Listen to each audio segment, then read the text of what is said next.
Sabi ni Martin, as far as I know, Jemmy and Jordan are only half-brothers who share the same father. That their relationship is like that of Brad and Alex. As you know, Brad and Alex get into conflict all the time. So, malamang hindi rin nagkakasundo sina Jordan at Jemmy Steele. Tumango ang binata. Maaaring hindi niya malinaw ang sitwasyon sa pamilya Steele, ngunit alam niya ang relasyon nina Brad at Alex. Hindi lang madalas magkaaway sina Brad at Alex, maging sina Lauren at Clarice ay madalas na nag-aaway sa isa't isa. Sinabi ng binata, para ba sa kapakanan ng mana? Hindi na niya kailangang pumunta sa lawak ng pagpatay kay Jordan, hindi ba? Umiling si Martin at sinabing, sa palagay ko, hindi ito kasing simple ng pag-aagawan sa mana. Para sa mga pamilyang tulad natin at ng Steeles, hindi kailangang magpatayan ng mga bata para lang makakuha ng mas malaking bahagi ng mana. Well, dahil ang pera na mayroon ang mga pamilyang tulad natin, ay sapat na para sa mga inapo upang mamuhay ng walang pakialam. Kahit nakunin nila ang lahat ng mga ari-arian, ito ay walang kabuluhan. Baka dahil sa sikreto ng mga Steele.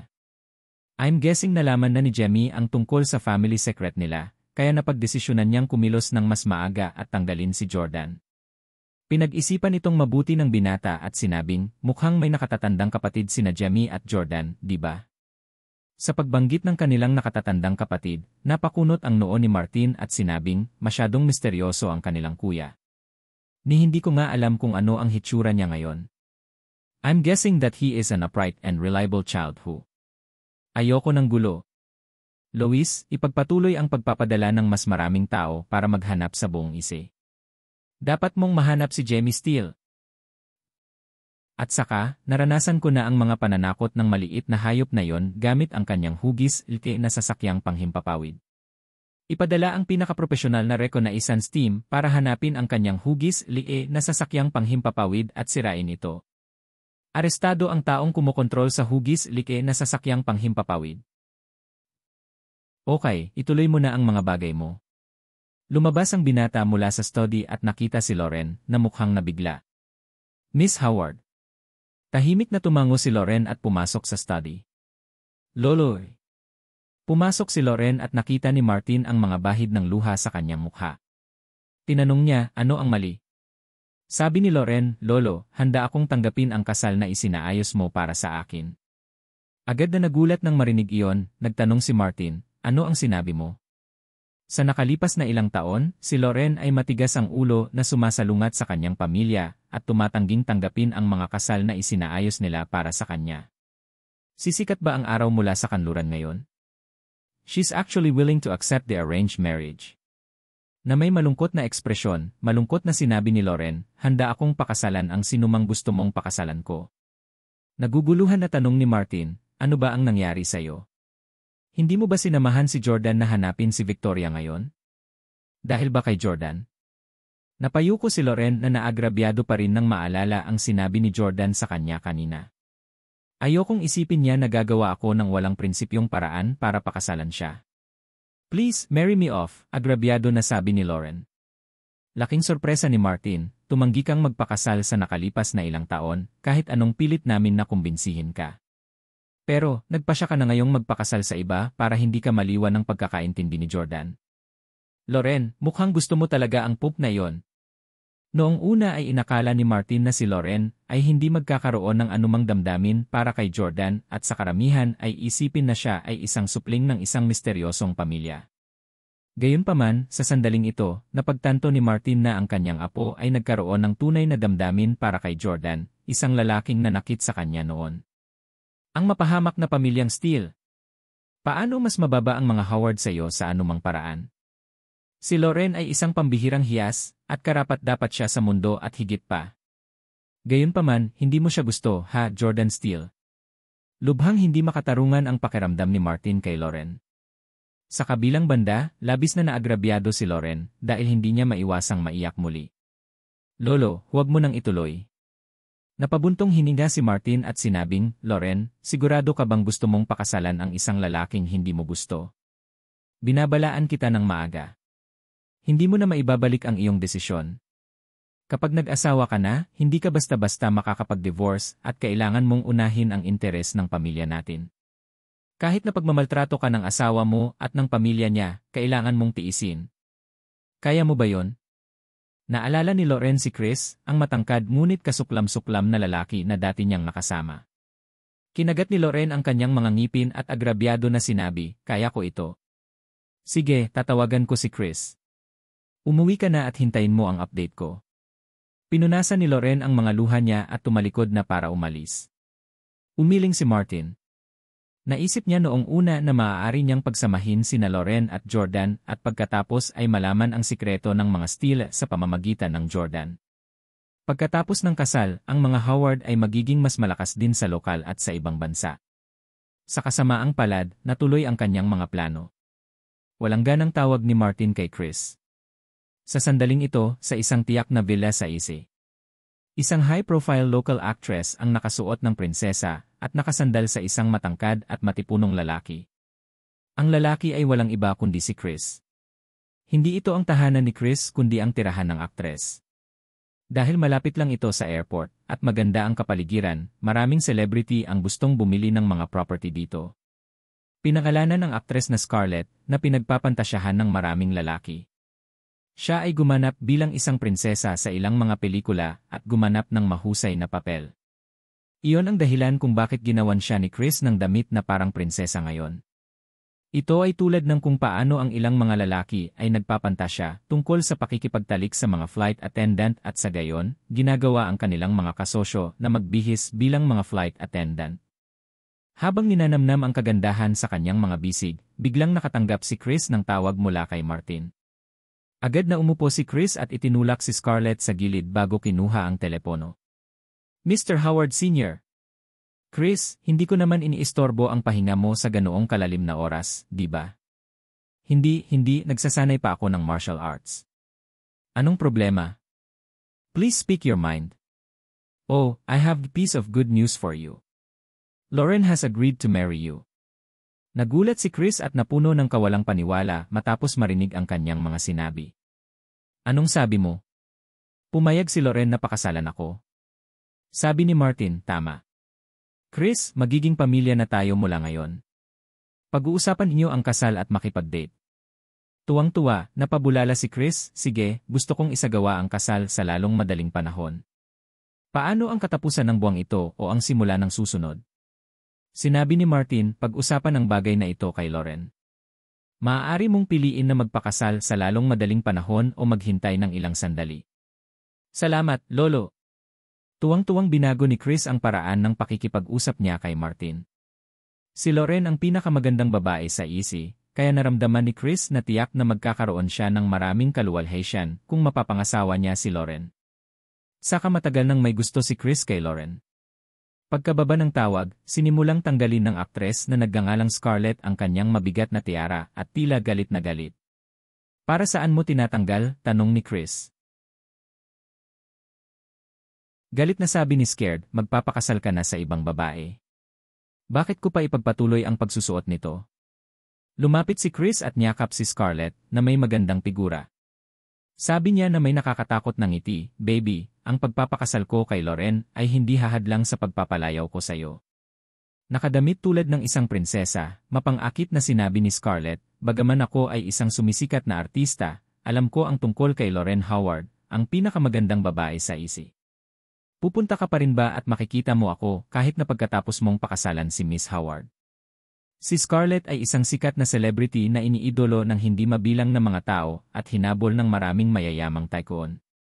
Gayunpaman, alam niya na hindi siya karapat-dapat kay Chris at hindi siya maaaring magpakasal sa isang lalaki na kabilang sa upper-class circle ng Isi.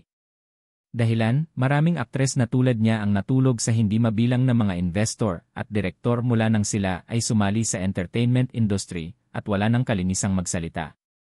Ang mga prestihiyosong pamilya tulad ng Howards at Hanks ay karaniwang kailangang sumunod sa mga mahigpit na alituntunin na nagsasaad na ang mga lalaking tagapagmana ay talagang hindi pinapayagang magpakasal sa mga babaeng nagtatrabaho sa industriya ng entertainment. Ngumiti si Chris at hinawakan ng baba ni Scarlett na halatang sumailalim sa cosmetic surgery.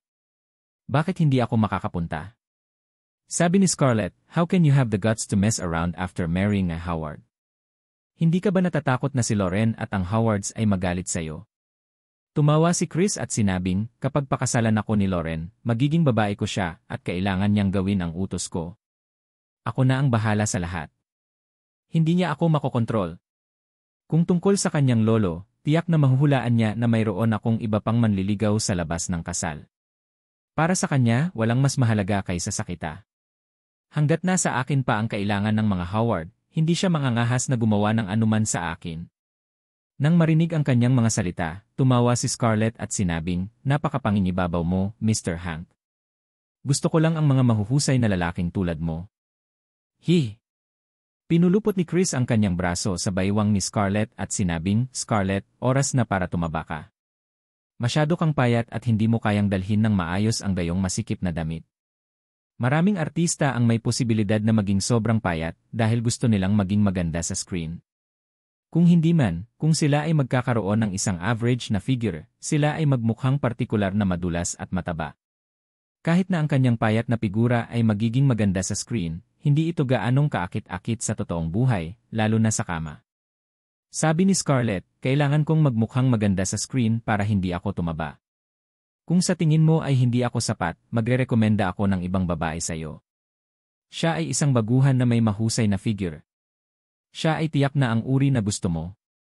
Oh, anong pangalan niya? Aling mga pelikula o teleserye ang ginampanan niya? Medyo na-curious si Chris. Sagot ni Scarlett, her name is Kaylee. She's a freshman na hindi pa nagbibida sa kahit anong pelikula at parang virgin na siya. Marahil maraming lalaki ang nasasabik na marinig iyon, ngunit walang interes na umiling si Chris. Ayoko ng newbie. Nakikitulog lang ako sa A-listers. Recommend her to me again pagkatapos niyang sumikat, sabi ni Chris. Tinulak ni Scarlett ang mukha ni Chris gamit ang kanyang daliri at sinabing, ngayon alam ko na kayong mahilig sa mga babaeng iniidolo ng lahat, tulad ko, isang aktres na napakaraming tagahanga. Isa pang halimbawa ay si Lauren, ang tagapagmana ng isang mayamang pamilya na gustong pakasalan ng lahat ng seon sa isi. Ngumiti si Chris at sinabing, tama, ang mga babaeng tulad mo na pinagnanasaan ng marami ay sapat na para sa akin. Okay, that's all for today. Hindi ako magpapagabi ngayon. Kailangan kong umuwi at pag-usapan ang petsa ng kasal sa aking mga magulang. Pagkasabi nun ay mabilis na umalis si Chris. Siyam-am. Bang! Bang! Bang! Bang! Bang! Bang! Narinig ni Jordan na may kumakatok sa pinto na walang tigil na maliwanag sa madaling araw. Ikaw ba, Victoria? Dali-daling lumabas si Jordan at binuksan ang gate ng bahay, buti na lang ay isa itong middle-aged stranger. Sino ka? Ang nasa katanghaliang gulang na lalaki ay may hawak na isang stack ng wedding decorative card. Sinabi niya kay Jordan, ikaw ang may-ari ng bahay na ito, tama? Ikakasal na sina Mr. Hank at Miss Howard, kaya gusto ni Mr. Hank na maging masigla ang kanyang kasal. Ay, tama, gusto niyang magdiwang ang buong isi. Kaya iniisip namin na ilagay itong mga decorative card sa lahat ng villa dito, lalo na sa mga tulad mo. Howard. Siyempre, hindi ka namin hahayaang maglagay ng mga dekorasyon ng walang bayad. Babayaran ka namin ng $150 kada araw hanggang sa matapos ang kasal. Paano yon? Kumunot ang noo ni Jordan at nagtanong, Mr. Hank at Miss Howard, sino? Natawa ang nasa katanghaliang gulang na lalaki at sinabing, paano ko naman malalaman ang mga pangalan nila gayong ordinaryong mamamayan lang ako? Ang alam ko lang ay ang mga pamilya nila ang pinakamataas sa isi. Biglang may naisip si Jordan. Maaaring ito ay sina Lauren Howard at Chris Hank. Umalis si Lauren sa lugar ni Jordan na maluha-luha at nag-isip, pwede bang pumayag siyang pakasalan si Chris pagkatapos umalis sa lugar ko? So, ilalagay mo ba ito? Patuloy na tanong ng medyo may edad na. Hindi nasisiyahang sinabi ni Jordan, hindi. Si Chris ay isang horrendous na tao at alam ni Jordan na hindi siya gusto ni Lauren, kaya halatang hindi siya maglalagay ng kahit anong decorative signs para sa kanilang kasal sa harap ng kanyang pintuan. Sinabi ng nasa katanghaliang gulang na lalaki, sa tingin mo ba ay napakaliit ng pera? Lagi nating pag-uusapan ang presyo. Paano kung $200 sa isang araw? Mariing pinabulaanan ni Jordan, hindi ako papayag kahit na mag-alok ka sa akin ng $2,000 sa isang araw. Umalis ka. Halatang hindi nasisiyahan ang nasa katanghaliang gulang na lalaki. Hindi mo gagawin ito kahit na mag-alok ako sa iyo ng $2,000 sa isang araw. Kahanga-hanga. May pumasa ba sa iyong pamilya? Galit na galit si Jordan at hinawakan ang kwelyo ng nasa katanghaliang gulang. Anong sabi mo? Sabi ng nasa katanghaliang gulang na lalaki, "Hoy, ano ang sinusubukan mong gawin? Sinusubukan mo bang bugbugin ako? Huwag mong isipin na ganoon kakalaki ang pakikitungo mo. Bilisan mo at bitawan mo ako. Kalimutan mo na ito kung ayaw mong maglagay ng mga dekorasyon. Huwag kang humarang. Kailangan kong bumisita sa ibang mga bahay. At saka, let me tell you, I might have never met Mr. Hank before but since I'm here to deliver the cards, I am considered his subordinate so if you dare to touch me, it'll be the same as offending Mr. Hank and his family." Naiintindihan mo ba? Malamig na yumuko si Jordan at napabulalas, "Matagal ko nang sinaktan ang Mr. Hank na hinahangaan mo." Nabugbog na ni Jordan si Chris nang siya ay pumunta sa EC noong nakaraan. At saka, wala pang lakas ng loob si Chris na gumawa ng kahit ano kay Jordan. Hindi pa rin kumbinsido ang nasa katanghaliang gulang na lalaki. "Ha, taga-ibang syudad ka lang, pero parang ang galing mo talagang magyabang, ha?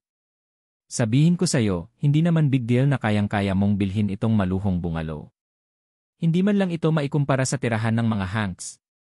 Na-offend mo pa si Mr. Hank, ha?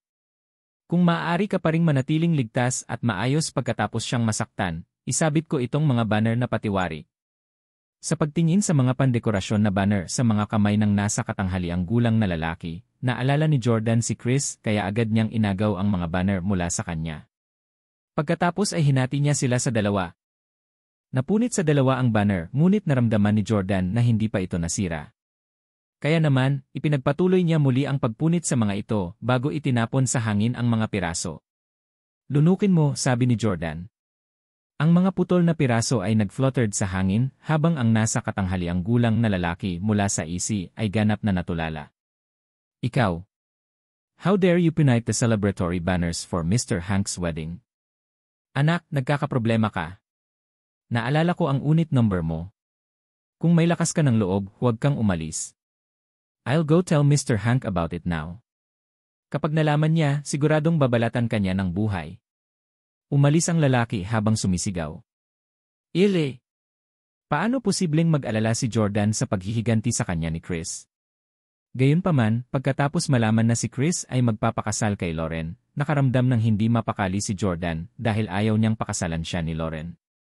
Nag-aalala si Jordan na biglang pumayag si Lauren sa kasal dahil nasaktan lang siya sa mga sinabi nito kahapon. "Hindi, kailangan kong kausapin si Lauren." Agad namang nilock ni Jordan ang gate ng bahay at pumara ng taksi papunta sa bahay ni Lauren. Bukod sa pakikipag-chat kay Lauren, mapapatingin din siya sa pinakamamahal niyang anak na si Chloe. 10 minutong biyahe lang ang layo ng pwesto ni Lauren. Gayunpaman, nang malapit na siya sa bahay ni Lauren, isang Lincoln Navigator layo ang biglang dumaan ng mabilis. Beep beep. Isang segundo ang nakalipas, ang Lincoln ay nasa likod ng taksi na sinasakyan ni Jordan at ang sumunod na segundo, ang driver ng Lincoln ay bumusina at sinusubukang lampasan sila. Ang driver ng taksi ay hindi nasisiyahan. "Sino yan?" "Ang malupit na driver. Hindi ako magbibigay daan sa'yo." "Naku, Lincoln Navigator lang. Ang kotseng ito ay nagkakahalaga ng halos $100,000 ha. Crap, I can't afford to provoke them. I'd better give way." Hindi sinasadya ng cab driver na daanan ang Navigator dahil malapit nang makarating si Jordan sa kanyang destinasyon. Maaari siyang tumigil sa lalong madaling panahon pagkatapos lamang ng isang beses. Gayunpaman, natakot siya nang makita niyang ito ay isang mamahaling sasakyan mula sa EC. Alam niyang malaking shot ito mula sa EC na hindi nila kayang guluhin. Gayunpaman, nakilala ni Jordan ang sasakyan nang masulyapan niya ito. Ang kotseng ito ay kay Chris Hank. Noong nagpunta sina Jordan at Lauren para kumuha ng paternity test dati, hinarangan ni Chris si Jordan sa parking lot gamit ang kotseng iyon. Matapos makilala na ito ang kotse ni Chris, nalaman ni Jordan na narito rin si Chris upang hanapin si Lauren. Ang bastos na iyon ay hindi karapat-dapat na maging asawa ni Lauren. Napuno ng selos si Jordan. Kung hindi niya sinabi ang masasakit na salita kay Lauren kahapon, tiyak na hindi magkakaroon ng pagkakataon si Chris na pakasalan siya. Gayunpaman, ang totoo ay nagkaroon siya ng lakas ng loob na mayabang na humarang sa kalsada ngayon na parabang sa kanya ang kalsada. Sir, huwag mong hayaang maabutan kanya. Bilisan mo. Agad na inutusan ni Jordan ang driver. Nakatingin kay Jordan at nakaramdam ng hindi pagkakaunawaan, sinabi ng super ng taxi, ha? Huwag niya akong i-overtake. Mamahaling kotse ito. Tignan mo ang plaka. Seryosong sabi ni Jordan, huwag mo siyang bigyan ng daan. Bilisan mo. Ako ng responsibilidad kung may mangyari.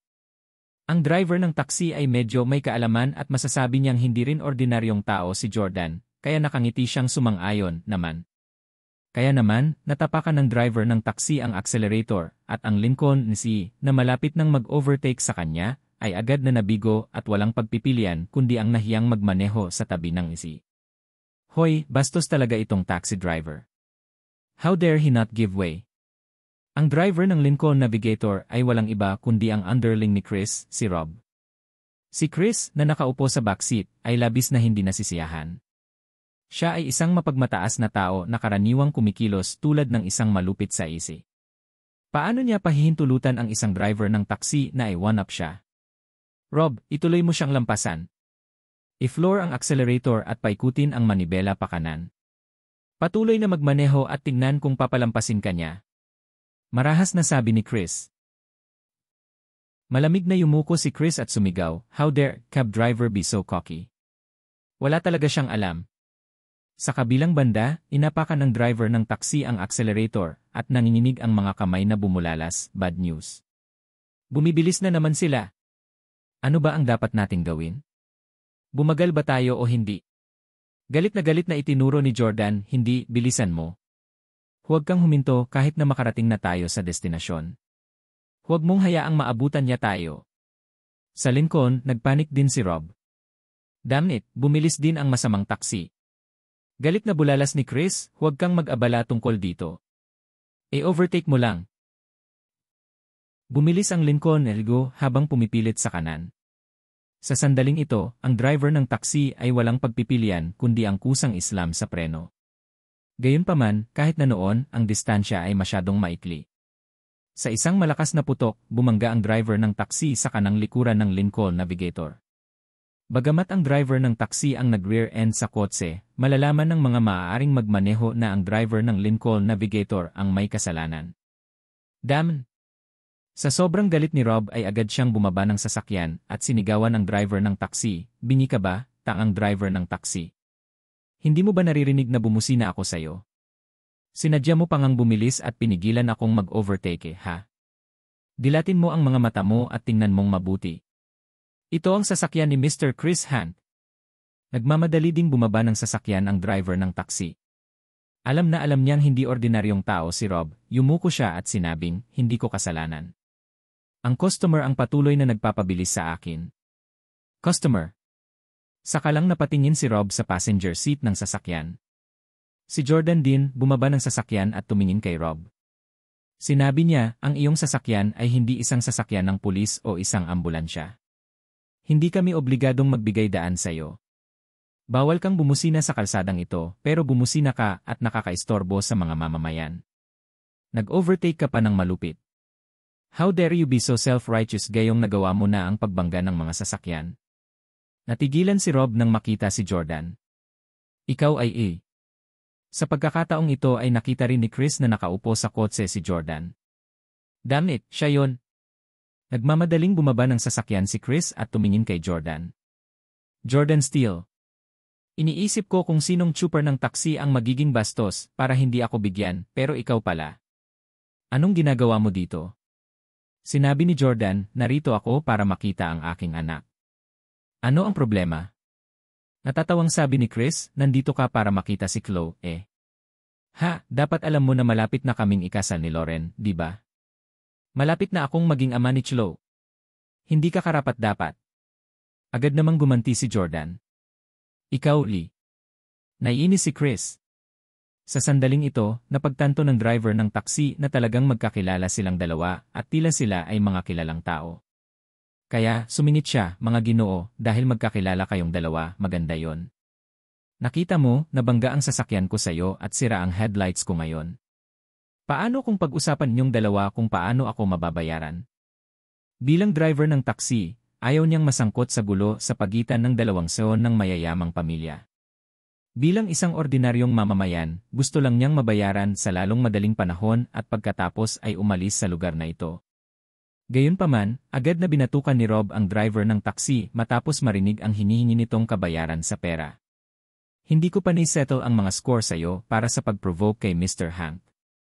How dare you ask us for monetary compensation? Wala kang makukuha kahit isang sentimo. Alam ng driver ng taksi na hindi sila dapat ipagwalang bahala, kaya tumingin siya kay Jordan at sinabing, "Sir, ikaw ang nagsabi sa akin na i-overtake ko sila sa lahat ng bagay sa sasakyan ngayon. Sinabi mo rin na ikaw ang mananagot sa lahat ng kahihinatnan. Paano kung bigyan mo ako ng $400 para ipaayos ang kotse ko?" Humingi ang driver kay Jordan ng $400. Sa sandaling ito, maraming residente sa malapit ang pinalibutan din sila para panoorin ang kaguluhan.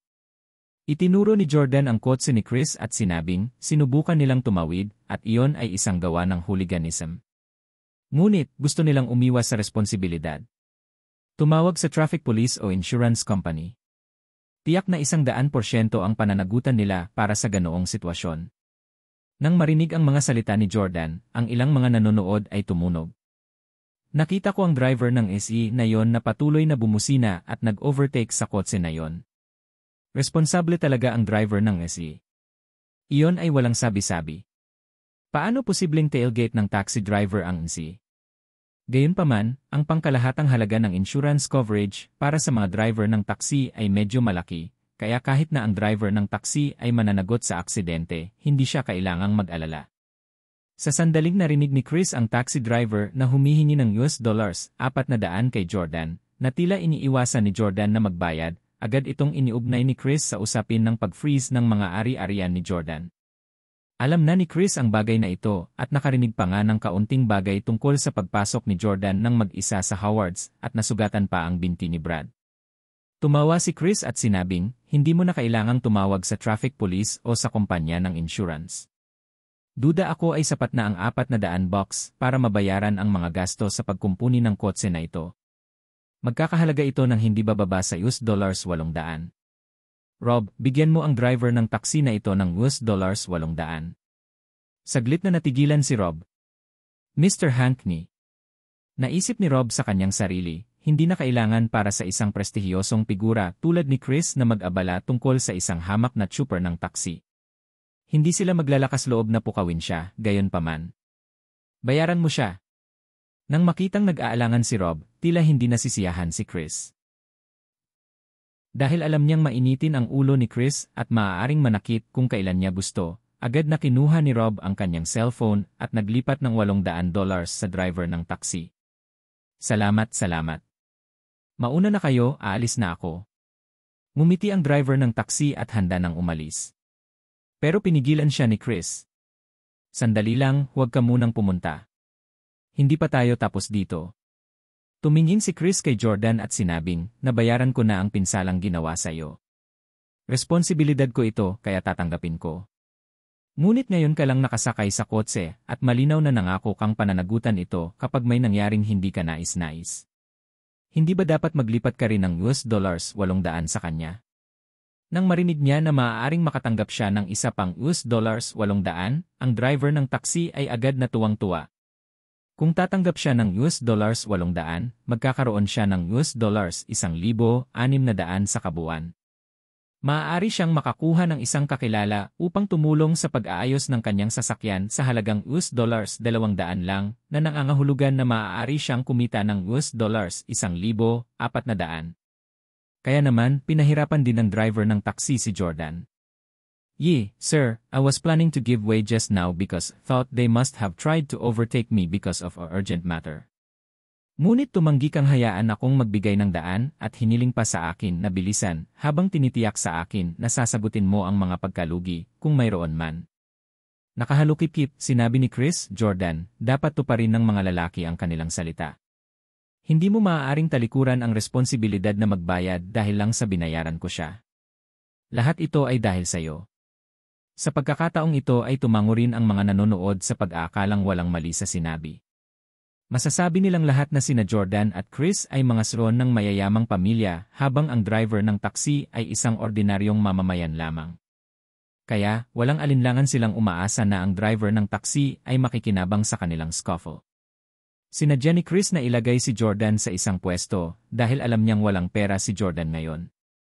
Ang $800 ay maaaring malaking halaga ng pera para sa Jordan ngayon. Si Jordan ay palaging bukas palad at isang tao sa kanyang salita. Ngayon pa lang ay nakinig na ang driver ng taksi sa kanyang mga utos at binilisan ang takbo para bugbugin si Chris na tinuturing ding pabor sa kanya. Kaya naman, kinuha din ni Jordan ang kanyang cellphone at sinabing, "Okay, ililipat ko rin sa iyo ang $800." Natuwa ang driver ng taksi at agad na binuksan ang kanyang mobile banking app. Pagkatapos ay nagpasalamat siya ng todo. Salamat. Binuksan ni Jordan ang kanyang PayPal app. Bagamat na-freeze ang kanyang bank account at mga card, mayroon pa rin siyang $10,000 sa kanyang account. Gayunpaman, noong handa na siyang magbayad, may lumabas na prompt sa kanyang screen. Paumanhin, may nakitang abnormal na aktibidad sa iyong account. Pansamantalang hindi available ang mga paglilipat ng pagbabayad, pagtanggap, at iba pang serbisyo. Ano? Hindi ako makakapag-transfer. Natigilan si Jordan. Maaaring maging ang aking PayPal payment function ay ipinagbabawal. Sandaling natigilan ang driver ng taksi. Baka pwede mong subukan ang Venmo. Binuksan muli ni Jordan ang Venmo, ngunit nakatanggap pa rin siya ng parehong prompt. Dahil ang kanyang tunay na pangalan ay nakatali sa mga account na iyon, itinuring niya na siya ay dapat na naka-blacklist dahil hindi niya magagamit ang mga API sa pagbabayad na iyon. Atrocious! Galit na galit si Jordan. Walang ibang paraan para mabayaran niya ang driver ng taksi ng $800 dahil wala siyang masyadong dalang pera. Sa sandaling ito, lumapit si Chris at minisyan.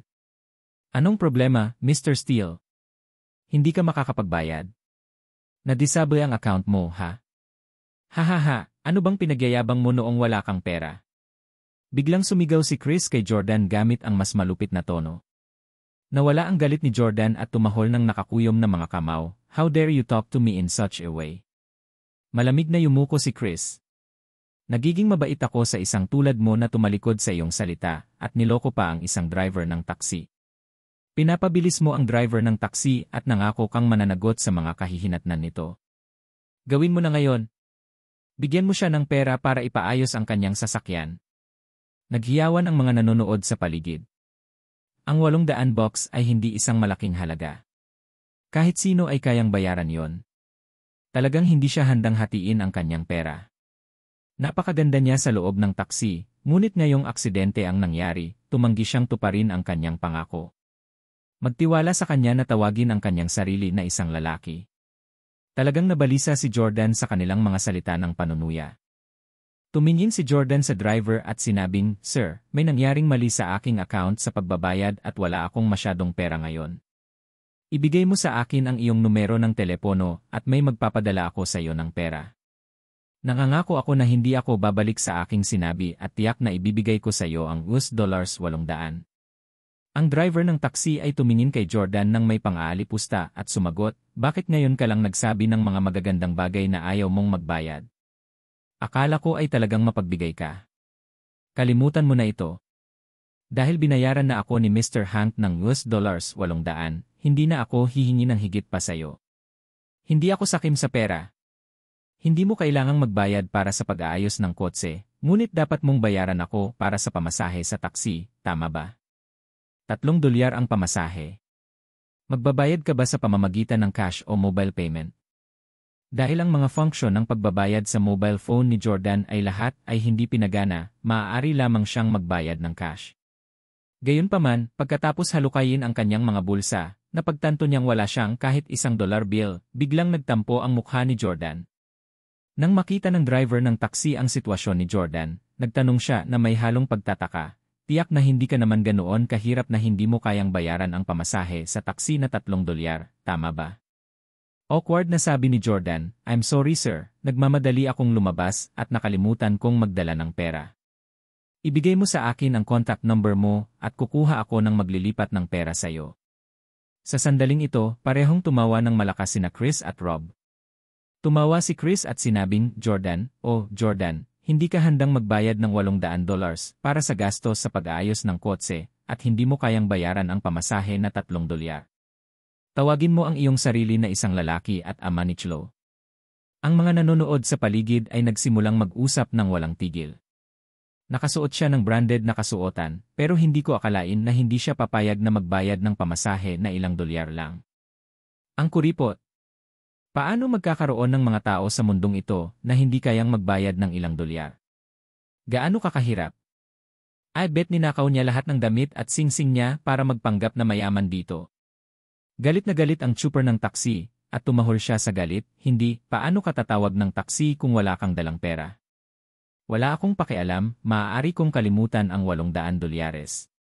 Kunin mo na lang na ako ay isang tanga na inisip na mayaman ka. Ngunit kailangan kong kolektahin ang $3 na halaga ng pamasahe sa taksi mula sa iyo. Kung hindi mo ito ibibigay sa akin ngayon, hindi ka makakaalis.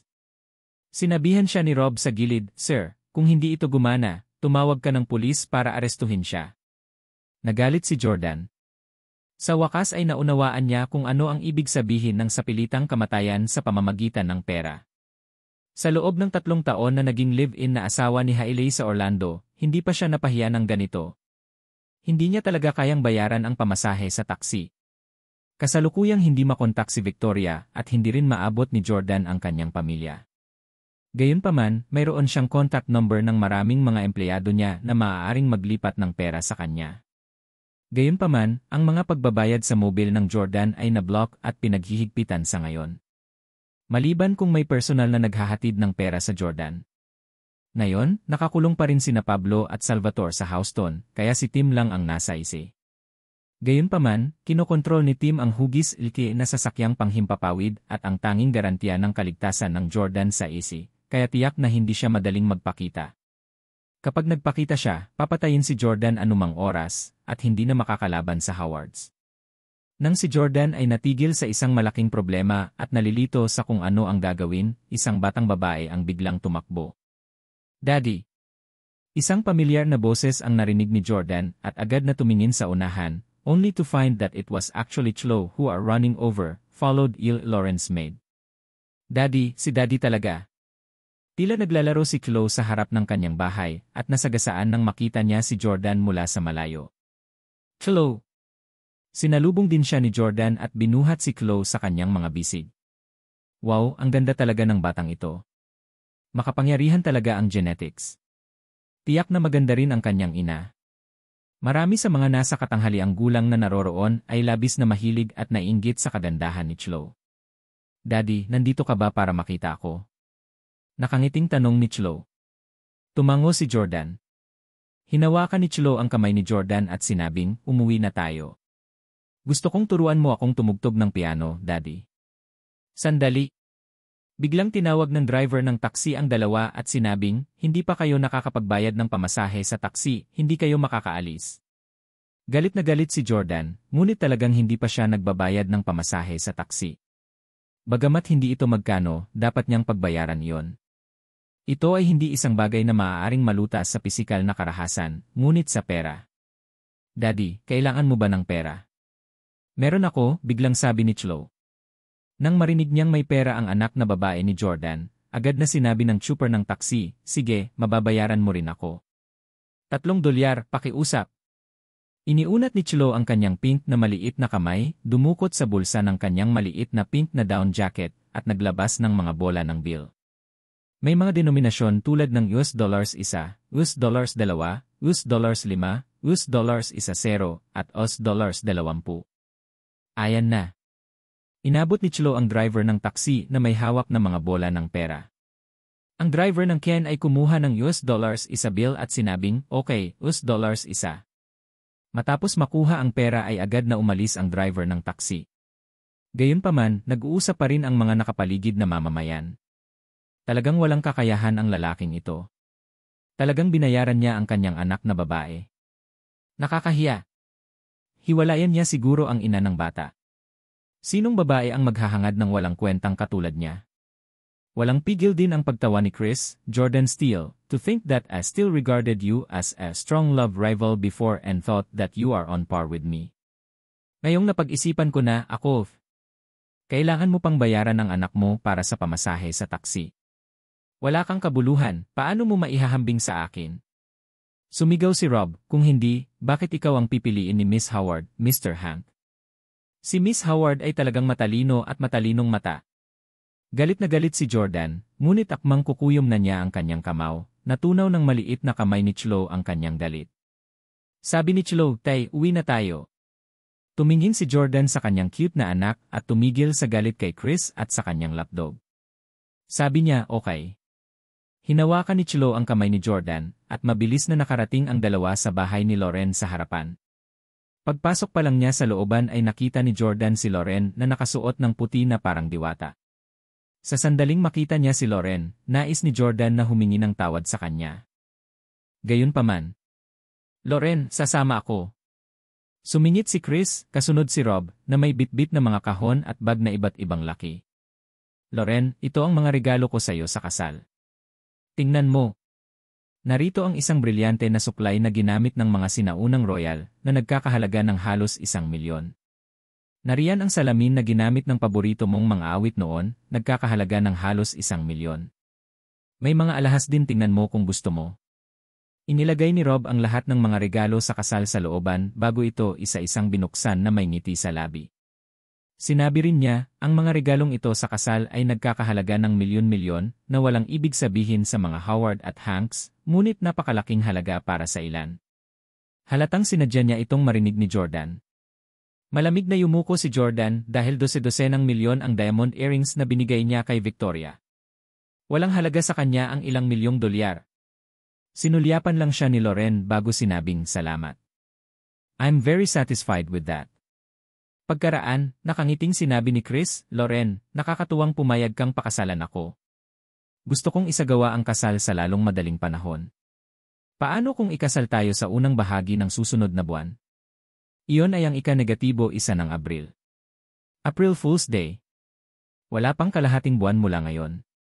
Nagulat si Jordan na nagmamadali si Chris.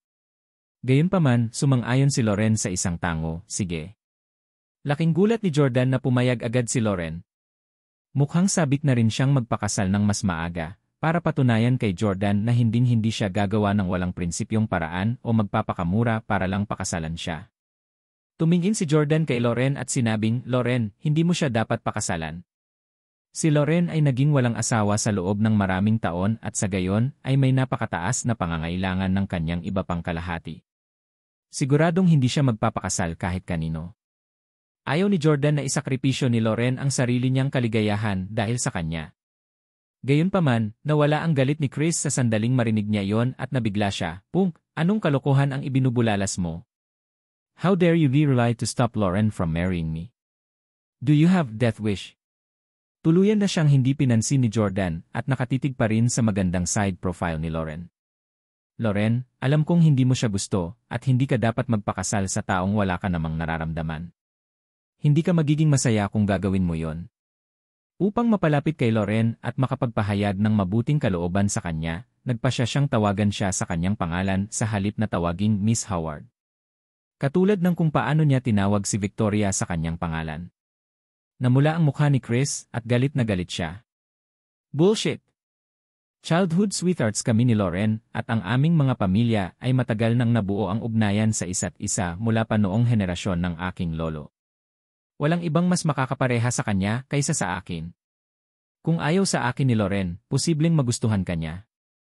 Sa sandaling ito, gumuhit si Loren, "Jordan, ikaw ang ama ni Chloe kaya hindi ako tututol sa pagpunta mo rito upang makita siya.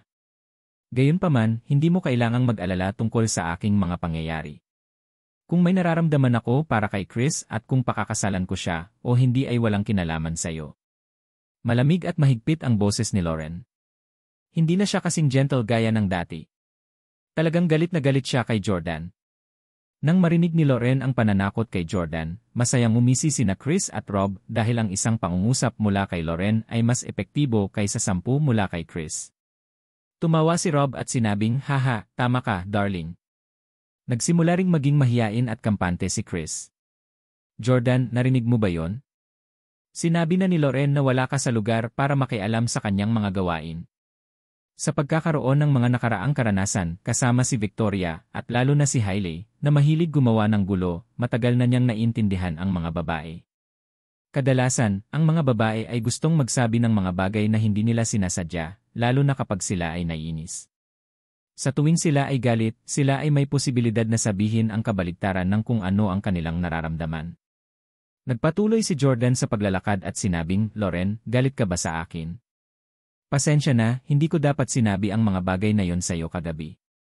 Nabalisa lang talaga ako at naiinip dahil hindi ko maabot si Victoria. Taos puso akong humihingi ng tawad sa'yo, okay?" Nang marinig ito, agad na natigilan si Chris. Hindi naman katakataka na biglang papayag si Lauren na pakasalan ako. Nakaaway pala niya si Jordan, ha?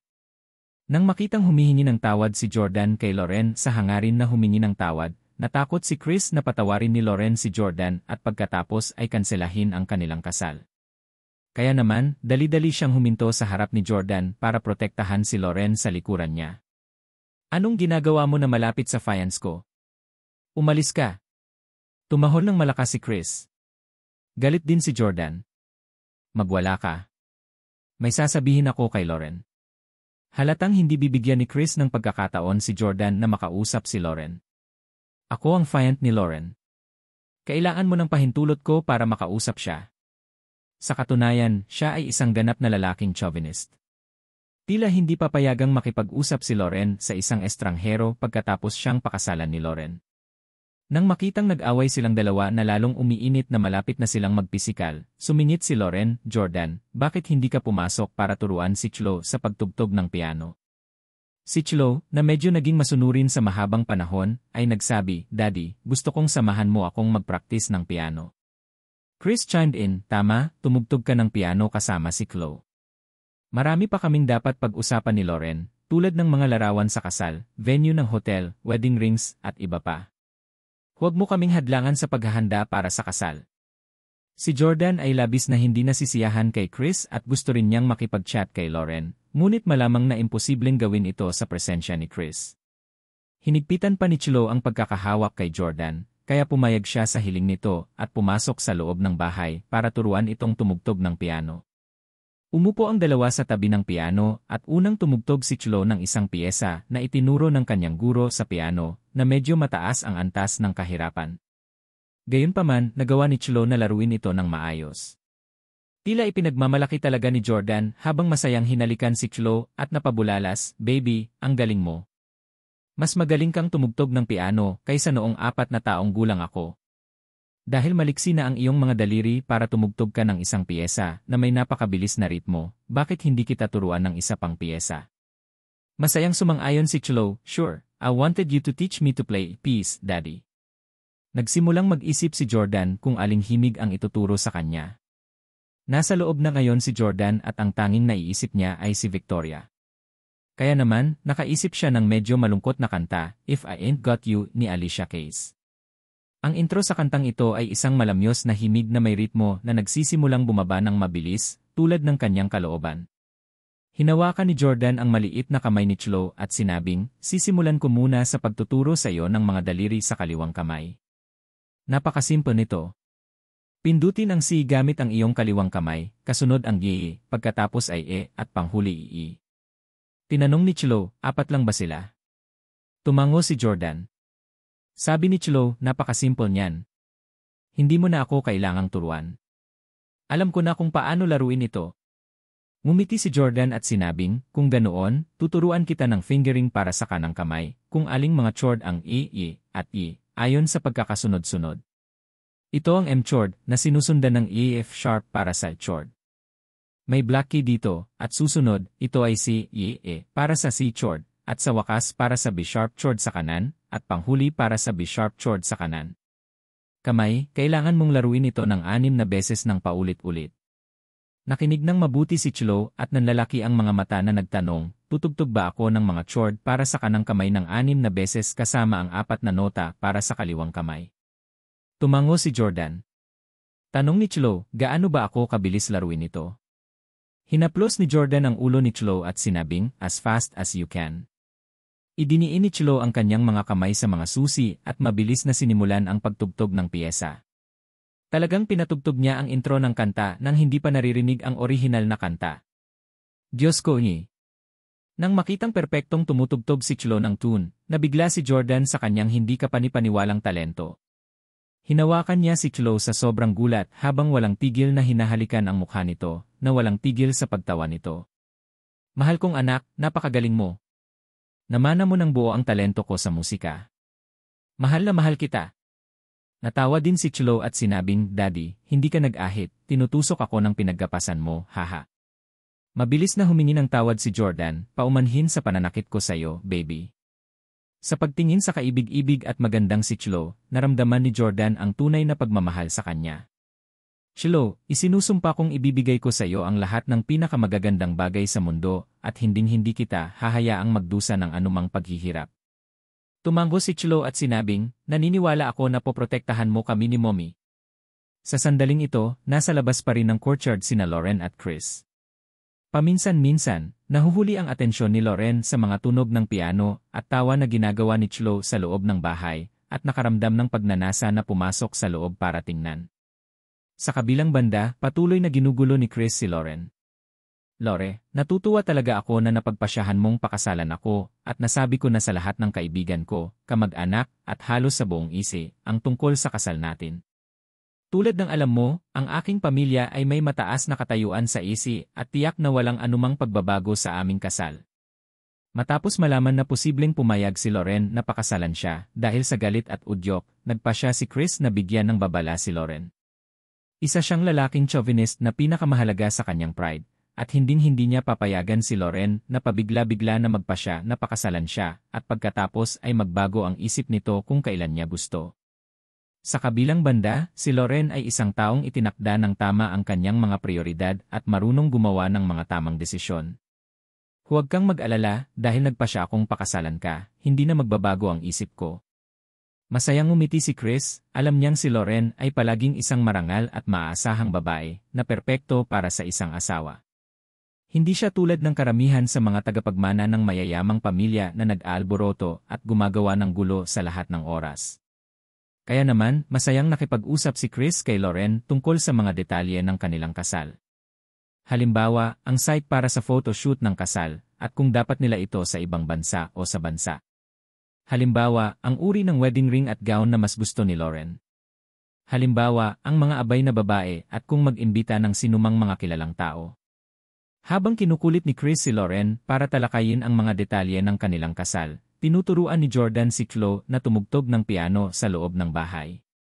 Makalipas ang 2 oras. Noon lang dumating sina Lauren at Chris para tingnan kung kamusta na sina Jordan at Chloe. Lihim siyang nagulat na si Chloe ay nagawang umupo ng tahimik para tumugtog ng piano sa loob ng 2 oras dahil hindi pa yon nangyari noon. Karaniwan, siya ay sumisigaw tungkol sa pagpunta sa labas upang tumugtog pagkatapos tumugtog ng piano sa loob lamang ng kalahating oras. Sa katunayan, ang ama ng isang bata ay may posibilidad na maging mas mahusay sa paghawak sa kanyang anak kaysa sa guro. Alam niyang makakaapekto sa paglaki ng bata ang pagmamahal ng ama, kaya ayaw niyang ipagkait ito kay Chloe. Lumapit si Lauren at nag-squat sa harap ni Chloe bago ginulo ang buhok niya at sinabing may masayang ngiti sa labi, "You're such a good girl, Chloe. Siguradong pagod ka sa pagtugtog ng piano ng ganoon katagal, tama? Oras na para kumain." Tanghalian na noon at talagang medyo gutom na si Chloe. Si Lauren naman, binuhat si Chloe sa upuan. Sa sandaling ito, hindi napigilan ni Lauren ang magalang na tanungin si Jordan, mananatili ka ba para sa tanghalian? Sinabi ni Jordan ang mga masasakit na salita kay Lauren kagabi. Kung ibang babae siya, matagal na niyang tinatrato si Jordan bilang kaaway nang muli silang magkita. Gayunpaman, pagkatapos humingi ng tawad si Jordan, naging mas malambot ang ugali ni Lauren, at inanyayahan pa niya si Jordan na manatili sa likod para sa tanghalian. Mabuting babae talaga si Lauren. Napabuntong hininga si Jordan habang iniisip ang sarili. Pagkatapos ay sinabi niya, naman, gusto ko ring gumugol ng mas maraming oras kay Chloe. Ang galing! Masayang pinalakpakan ni Chloe ang kanyang mga kamay. Sa sandaling ito, malamig na sinabi ni Chris, bet na ginagamit mo lang si Chloe bilang dahilan para makakuha ng libreng pagkain dito. Jordan, natatakot ako na wala kang pera para sa tanghalian ngayon, tama ba?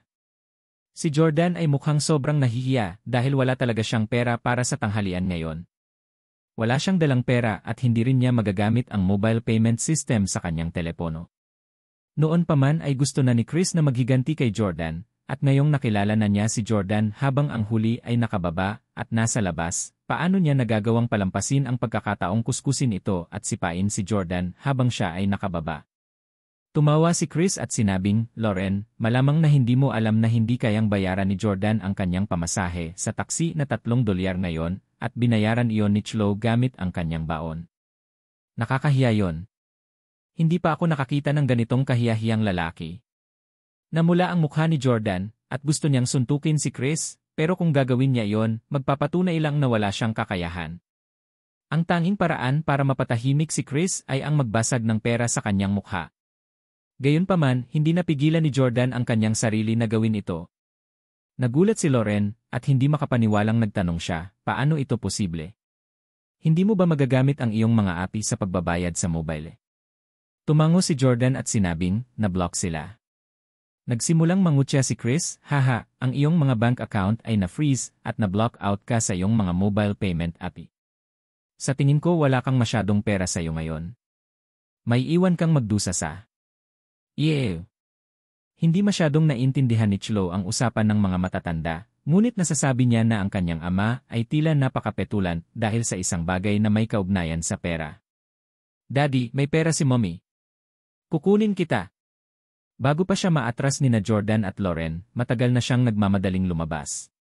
Mabilis siyang pumasok sa kwarto ni Lauren at kahit papaano ay nakita niya ang wallet ni Lauren na sa kanya iniabot kay Jordan. "Ayan na, tatay." Mahabang wallet iyon at halatang maraming perang papel. Parehong naantig at miserable si Jordan. Naantig siya na ang kanyang anak na babae ay napakamalasakit sa kanya kaya binibigyan siya ng pera. Gayunpaman, siya ay kahabag-habag tungkol sa katotohanan na siya ay sobrang down at out na kailangan niyang kumuha ng pera mula sa kanyang anak na babae. "Chloe, hindi ko matatanggap yang pera. Ibalik mo kay Mommy dali." Paano kaya matatanggap ni Jordan ang pera sa harap ni na Lauren at Chris? Masyadong nakakahiya iyon. Kinuha ni Lauren ang wallet at inilabas ang lahat ng $20 bill mula rito. May mga 20 sa kanila kaya umabot sila ng ilang daang dolyar. Pagkatapos ay ibinigay ni Lauren ang pera kay Jordan at sinabing, "Jordan, kahit nagalit ako sa iyo dahil sa nangyari kagabi, hiwalay na usapin yon. Ang iyong mga ari-arian ay nagyelo ngayon, lahat ay dahil sa aking lolo. Kaya, kunin mo ang pera. Bibigyan kita ng higit pa kung ito ay hindi sapat." Matapos malaman na ang mga ari-arian ni Jordan ay na-freeze ni Martin, si Chris ay tuwang-tuwa at sa labis na paghanga sa kapangyarihan ni Martin. Tumawa si Chris at sinabing, "Naku, nagtataka ako kung ano ang ginagawa mo dito maliwanag at madaling araw at bakit mo pinaandar ang driver ng taksi ng napakabilis kaya nabangga niya ang kotse ko. Pera ka pala, di ba pulubi ka?" Si Rob, na nasa pintuan, ay bumulong, "Kung alam ko lang na nandito si Mr. Steele para humingi ng pera kay Miss Howard, hindi ko na sana naabutan ang taksi. Kailangan niya ng pera para makakain. Siyempre, mas nagmamadali siya kaysa sa atin." Marahas na tinitigan ni Jordan sina Chris at Rob bago inabot ang pera para ibalik sa kanya ang pera. "Salamat. Kinikilala ko ang iyong kabutihang loob.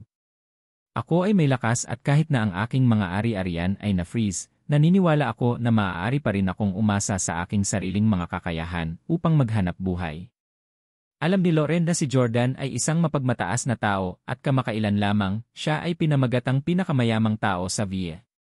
At saka, ngayong naghihintay na ang mga tagalabas tulad ni na Chris at Rob na makitang magpakatanga si Jordan, paano kaya tatanggapin ni Jordan ang mga handout na ito? Kaya naman, hindi rin siya pinilit ni Lauren at sa halip, sinabi niyang, "Okay, sabay na tayong mag-lunch." "Okay." Ka-holding hands ni Chloe na Jordan at Lauren habang nakaupo sa harap ng dining table.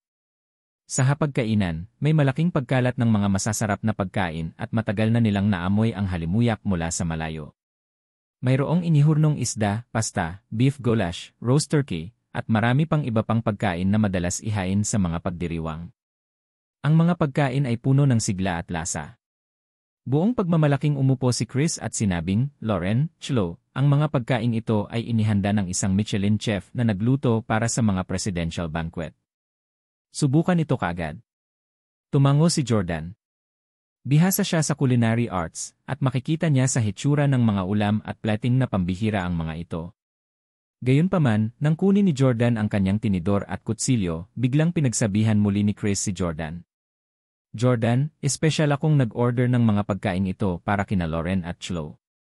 Bawal kang kumuha ng anuman sa mga ito. Pinahiya na naman ni Chris si Jordan.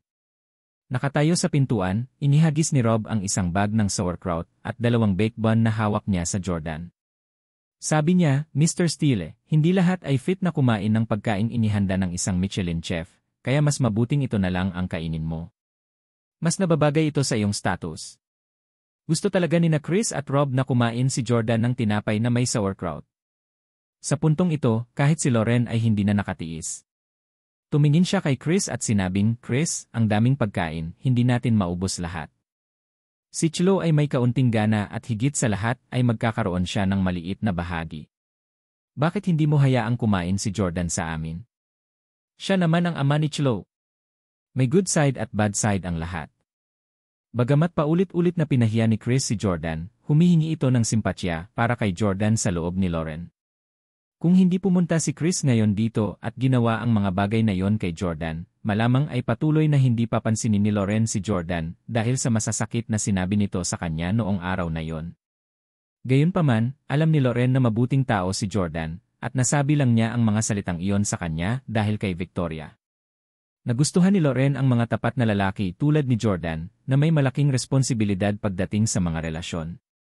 Kaya nga, napatawad na ni Lauren si Jordan dahil hindi niya talaga kayang panoorin si Jordan na kumakain ng inihurnong tinapay at sauerkraut.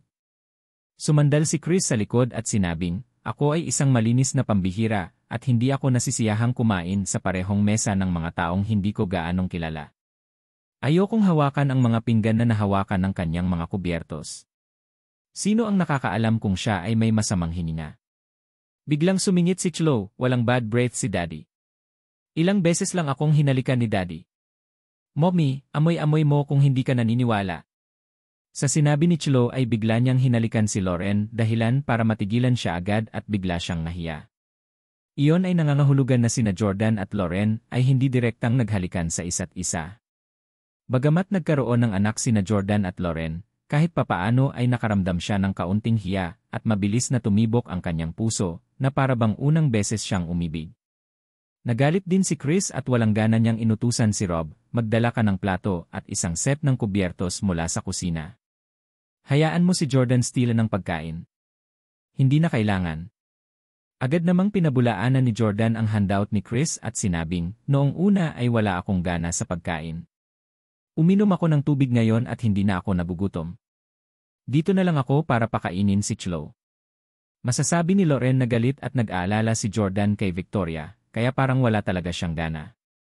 Sabi niya, wala kang kinakain buong araw kahapon. Isang araw at kalahati na, mas mabuting kumain ka. Tumawa si Chris at sinabing, okay lang sa isang lalaki na hindi kumain ng ilang araw. Lauren, kain na tayo. Gutom na talaga si Jordan ngayon. Ang isang lalaking may mahusay na lakas sa pakikipaglaban na tulad niya ay may mataas na pamantayan at mga kinakailangan para sa pagkain masyadong. Sa sandaling ito, biglang sinabi ni Chloe, Tay, gusto kong kainin ang pagkain niluto mo. Tumawa si Lauren. Ayaw kainin ni Jordan ang pagkain na dala ni Chris, pero tiyak na kakainin niya ang pagkain niluto niya mismo. Gayunpaman, sinabi ni Chris, Chloe, anong lutong bahay na pagkain? Ang mga pagkain ito na dala ko ay gawa ng isang chef ng Michelin. Subukan ito. Talagang mas masarap ito kaysa sa mga lutong-lutong bahay na iyon. Sumagot si Lauren, minsan ang pagkain inihahain sa mga restaurant ay hindi maihahambing sa mga lutong bahay, gaano man ito kasarap. Gayunpaman, si Chris ay tumawa ng buong pagmamalaki at sinabi, Lauren, bihira kang lumabas kasama ang iyong lolo, kaya hindi nakakagulat na hindi ka gaanong nalalaman. Noong ako ay bata pa, sinundan ko ang aking ama sa isang French state dinner sa Lice Palace kung saan ako nag-puff pastry na may black truffle soup sa unang pagkakataon sa aking buhay. Oh gosh, it was heavenly. Hindi lang iyon. Ang iba pang mga pagkain ay talagang kamangha-mangha din. Mamaya, binisita din namin ang chef na nagluto ng handaan para sa handaan at ito pala ay si Paul Bocuse, ang pinakadakilang chef sa France. Hindi ang mundo. Mamaya, hahanapin ko si Chef Bocuse tuwing bibisita ako sa France. Loren, pagkatapos kumain ng pagkain niluto niya, mauunawaan mo ba ang pagkakaiba ng luto niya at ng ordinaryong tao?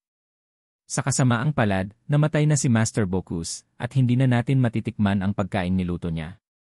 Natigilan sandali si Jordan bago palihim na naisip, natikman na ni Chris ang pagkain ni Paul Bocuse. Hindi naman gaanong makitid ang mga abot tanaw niya. Ipinagyayabang lang ni Chris sa kanyang kasintahan kung paano siya nakipag-dinner sa French officials sa isang state dinner na ginawa ng pinakadakilang chef sa mundo. Gayunpaman, walang ideya si Chris na matagal ng personal na kilala ni Jordan si Paul Bocuse. Personal pang ang sinabi ni Paul Bocuse kay Jordan ang tungkol sa hindi masasabing mga lihim na recipe ng dalawang pagkain. Nanatiling tahimik si Jordan at mumiti kay Chloe. Sabi niya, sige, pupunta ako sa kusina para ipagluto kayo ng pagkain. Pagdating niya sa kusina, dali-dali ding lumapit ang kasambahay ni Loren na si Felicia at magalang na sinabi kay Jordan, Sir, ano po ang kailangan ninyong gawin ko? Tutulungan ko po kayo. Nakilala na ni Jordan si Felicia sa huling pagpunta niya rito. Siya ay isang cute na 17 taong gulang na batang babae na may mahusay na personalidad. Tiningnan ni Jordan ang mga sangkap sa refrigerator sa kusina at sinabing, pakibili ako ng itim na truffle, foie gras, at manok. Maaari ba akong magbayad sa iyo ng pera sa susunod na dadaan ako? Nagmamadaling sinabi ni Felicia, hindi mo na ako kailangang bayaran. Itrato mo na lang ang iyong sarili bilang master ng lugar na ito. Pupunta ako doon ngayon din. Sa pagmamasid kay Felicia na mabilis na naglalakad, talagang naaliw si Jordan. Sa katunayan, ang isang mabait na tao ay may posibilidad na magkaroon din ng isang magandang lingkod. Si Loren ay mabait at gayon din ang kanyang katulong. Habang pinupuntahan ni Felicia ang mga sangkap, gumawa si Jordan ng isang ulam ng sea bass sa pastry, na isa rin sa mga signature dish ni Paul. Maaari itong ituring na isa sa mga mahahalagang lutuin ng mga piging ng estado ng Pransya sa huling ilang dekada. Gayunpaman, mula nang mamatay si Paul, napakakaunting mga tao ang maaaring maghanda ng ulam at, sa gayon, ito ay inalis mula sa menu ng piging ng estado sa loob ng maraming taon. Sa kabilang banda, si Jordan ang nagkataong-taong nakapaghanda ng mga pagkaing pinakamasarap sa mundong ito. Hindi nagtagal, naghanda si Jordan ng 2 ulam at inihain sa hapagkainan. Agad na nanlaki ang mata ni Chris at nagtanong, sea bass in pastry. Black truffle soup. Ikaw ba ang gumawa nito? Hindi makapaniwala si Chris sa kanyang mga mata. Siya ay isang foodie mismo na pinatunayan ng kanyang matatag na figura. Isa pa, ang 2 ulam na iyon ang paborito niyang kainin mula pa noong bata pa siya. Sa isang sulyap lang niya sa kulay ng mga ulam ay masasabi niyang napakagaling ng mga ito. Hindi napigilan ni Chris na maluha. Tumawa si Jordan at nagtanong, tiyak na hindi ko kailangan ng tulong ng iba sa pagluluto. Chloe, tikman mo agad ang itim na truffle na sopas. Biglang tumango si Chloe at napabulalas. Ang sopas ay natatakpan ng makapal na cheese puff pastry na mukhang isang kaibig-ibig na kabute.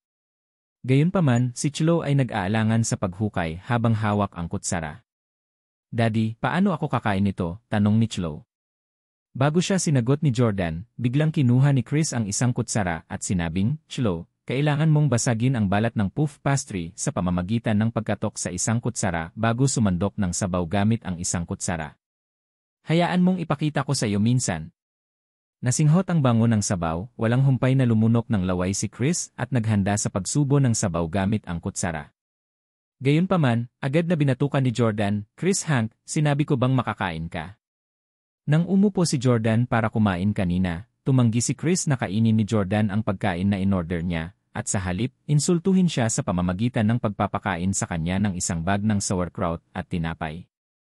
Ngayon, ginamit ni Jordan ang parehong paraan para makabawi sa kanya. Sinabi ni Jordan, ito ang ginawa kong pagkain para sa aking anak. Hindi ka karapat-dapat na kainin ito. Matagal nang nasanay si Chris sa pagiging malupit at gagawin ang kanyang sarili sa bahay saan man siya pumunta. Kaya naman, madalas siyang kumain ng kahit anong gusto niya nang hindi humihingi ng pahintulot. This was the first time in his life na pinagkaitan siya ng pagkain, kaya nagtampo agad ang mukha niya. Agad namang lumapit si Rob na nakatayo sa pintuan para kausapin si Chris. Bastard! Nagiging mabait sa iyo si Mr. Hank sa pamamagitan ng pagiging handa na kainin ang mga pagkain niluto mo. Paano mo siya pinagbawalan na kumain? Si Mr. Hank ay nakapunta na sa French State Banquet dati. Naiintindihan mo ba? Alam mo ba kung anong klaseng level ang kailangan mong marating para makadalo sa ganoong klaseng event? You bumpkin, Mr. Hank wanted to give you some pointers because he noticed that you like cooking and yet, you still think we're taking advantage of you. Matagal nang nasusuka si Jordan sa walang humpay na kadaldalan ni Rob. Pumalakpak siya, ikaw aso, wala ka sa lugar para makipag-usap sa akin. Magwala ka. Tumingin din si Lauren kay Rob at sinabing, lumabas ka. Huwag mo kaming istorbohin habang kumakain kami. Hindi naglakas loob si Rob na suwayin si Lauren at sa gayon ay malungkot na umatras. Sa sandaling ito, labis na napahiya si Chris. Sinabi ni Lauren kay Jordan, Jordan, malapit na kaming ikasal ni Chris at siya ang magiging stepfather ni Chloe sa hinaharap. Sana ay magkaayos na kayong dalawa, okay? Nagmamakaawa si Lauren kay Jordan nang pinagbawalan siya ni Chris na kumain kanina at ngayon, nagsalita siya para kay Chris. Masasabi ni Jordan kung ano ang ibig sabihin ni Lauren, kaya sinabi niya kay Chris, maaari kang kumain, ngunit kailangan mong maghintay hanggang matapos kumain si Chloe. Pagkasabi noon ay kinuha niya ang kutsara at tinulungan si Chloe na basagin ang cheese puff pastry.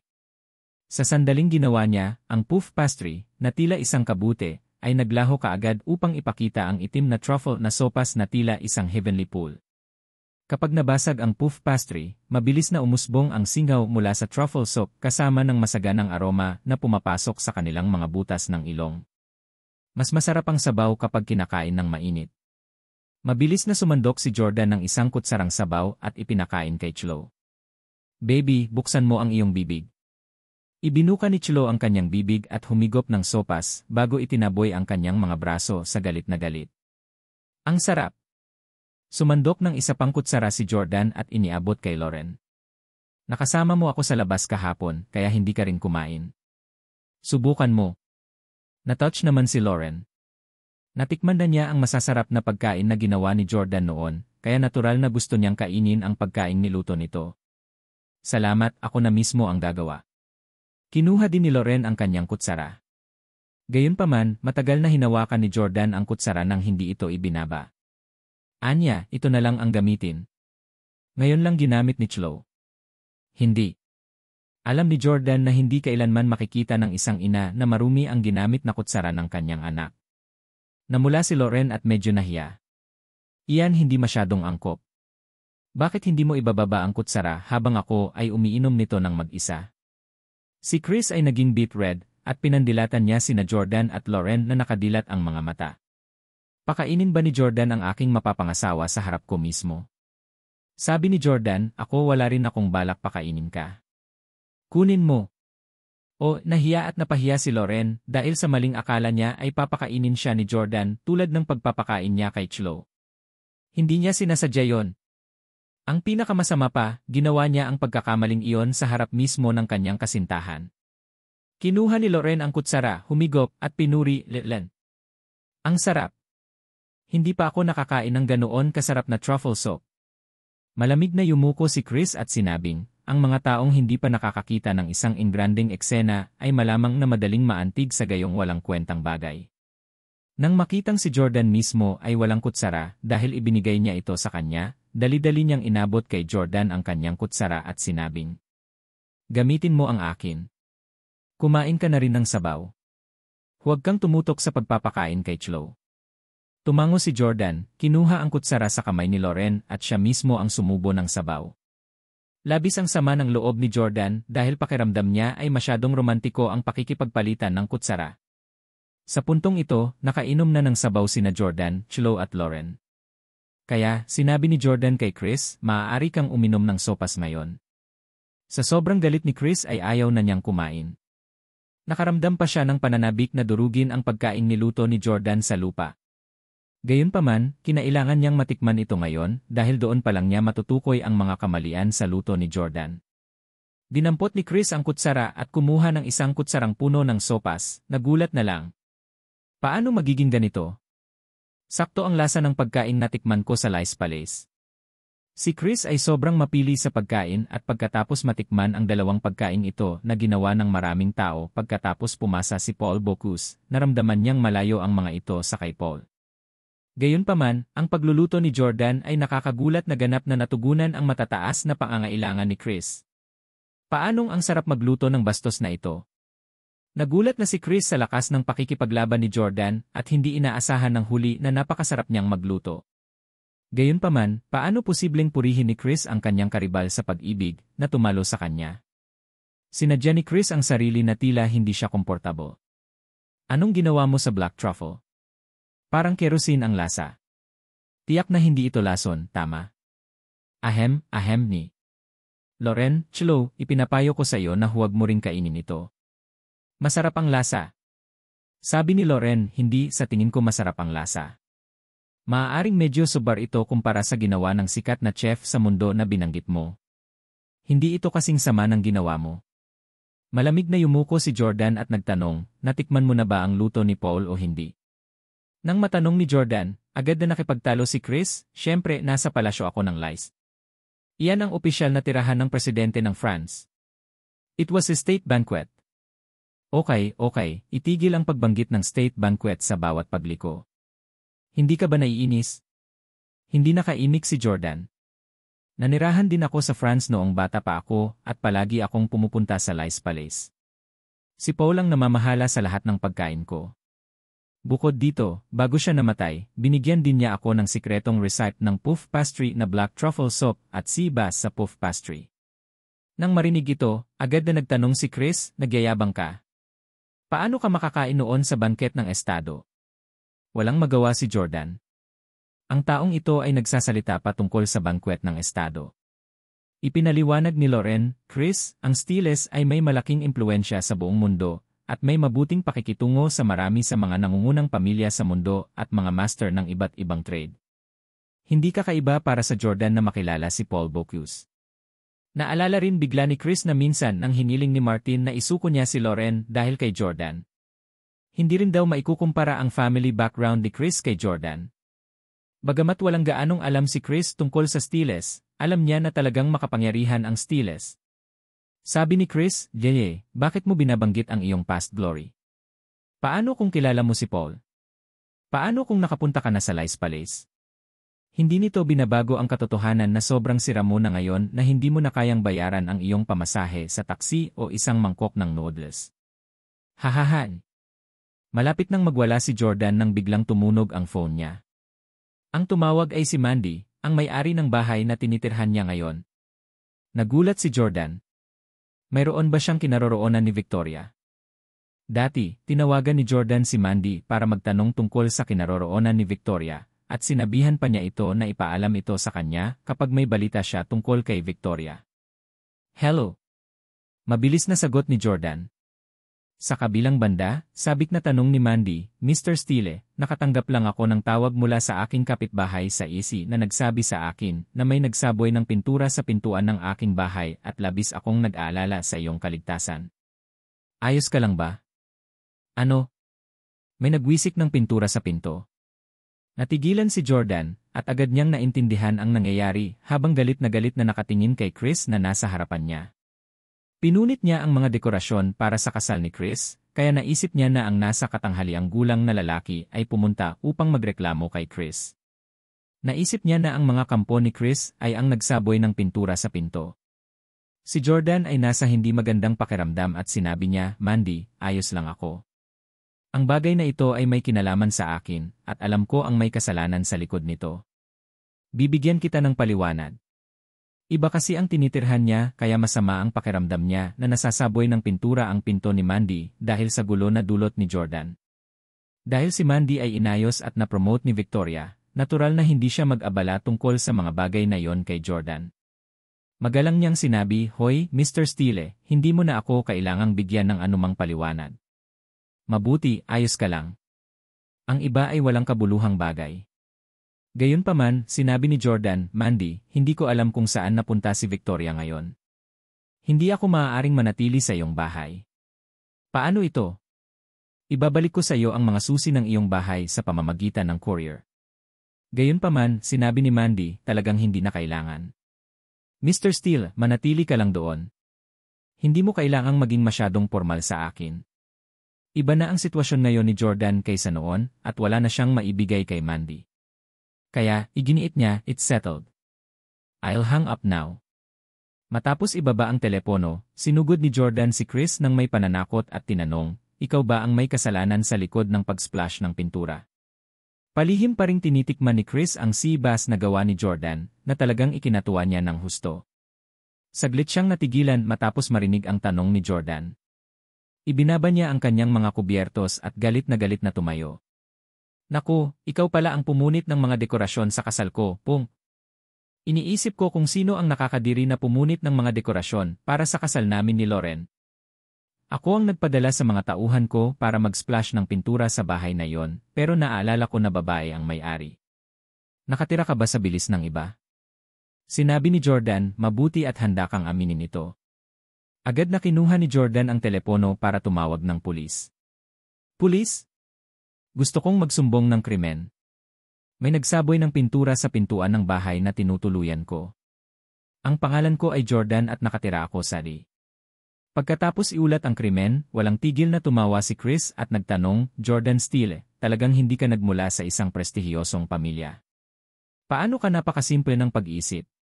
Sa tingin mo kaya mo akong makulong ng ganun-ganun lang? Anong iniisip mo? Alam mo ba kung ilang alipores ang meron ako? Mayabang na yumuko si Chris at saka tinawag si Rob. Rob, ipapunta sa istasyon ng pulis ang batang nagsaboy ng pintura at ibigay ang sarili.